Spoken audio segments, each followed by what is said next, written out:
महाराष्ट्र नवनिर्माण सेना हा पक्ष आदेशावर चालणारा पक्ष आहे। राजसाहेब ठाकरे यांचा आदेश आला असून महायुतीचे उमेदवार नरेश म्हस्के यांच्या पाठीशी मनसे खंबीरपणे उभी असल्याची ग्वाही मनसे ठाणे जिल्हा अध्यक्ष अविनाश जाधव यांनी प्रचारादरम्यान दिली आहे।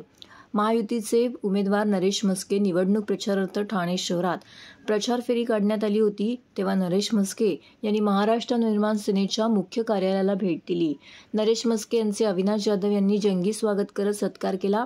यावेळी मनसेचे नेते अभिजित पानसे, रवींद्र मोरे, संदीप पाचंगे, पुष्कर विचारे, सुशांत सूर्यराव, समीक्षा मार्कंडे, शिवसेनेचे हेमंत पवार आणि शिवसेना, भाजपा, राष्ट्रवादी काँग्रेस, मनसे, रिपाई व मित्रपक्षांचे नेते, पदाधिकारी व कार्यकर्ते मोठ्या संख्येने उपस्थित होते। राजसाहेब ठाकरे यांचा आदेश आलेला असून ठाणे, कोपरी-पाचपडी, ओहळा, माजीवाडा, मीराभाईंदर, ऐरोली, बेलापूर या 6 विधानसभा क्षेत्रातील मनसैनिक महायुतीचे उमेदवार नरेश म्हस्के यांच्या प्रचाराच्या कामाला लागले आहेत। जसजसा प्रचार पुढे जाईल तसतसा मनसैनिकांचा सहभाग अधिक ताकदीने होणार आहे। चौक सभा, बैठका घेतल्या जाणार आहेत। नरेश म्हस्के यांना खासदार केल्याशिवाय मनसैनिक गप्प बसणार नाहीत, असं ग्वाहीही त्यांनी दिली आहे।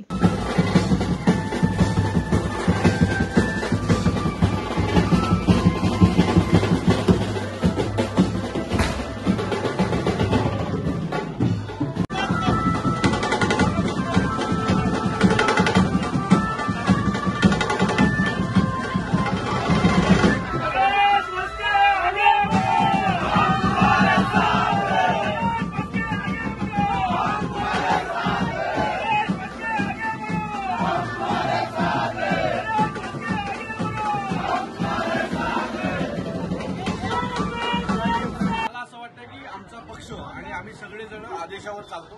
सन्माननीय राजसाहेबांनी आम्हाला सांगितलं नरेश म्हस्केंच्या पाठी खंबीर उभे राहा। त्यामुळे संपूर्ण ठाणे लोकसभेमध्ये आमचे सर्व महाराष्ट्र सैनिक ताकदीने कामाला लागलेले आहेत। ही तर सुरुवात आहे। जसजशी पुढे प्रचार जाईल तसतसा महाराष्ट्र नवनिर्माण सेनेच्या आमच्या महाराष्ट्र सैनिकांचा सहभाग तुम्हाला अजून अग्रेसिव्हली दिसेल। आम्ही स्वतः चौकसभा घेणार आहोत, आम्ही स्वतः बैठका घेणार आहोत। नरेश म्हस्केंना खासदार केल्याशिवाय आम्ही गप्प बसणार नाही, एवढं नक्की।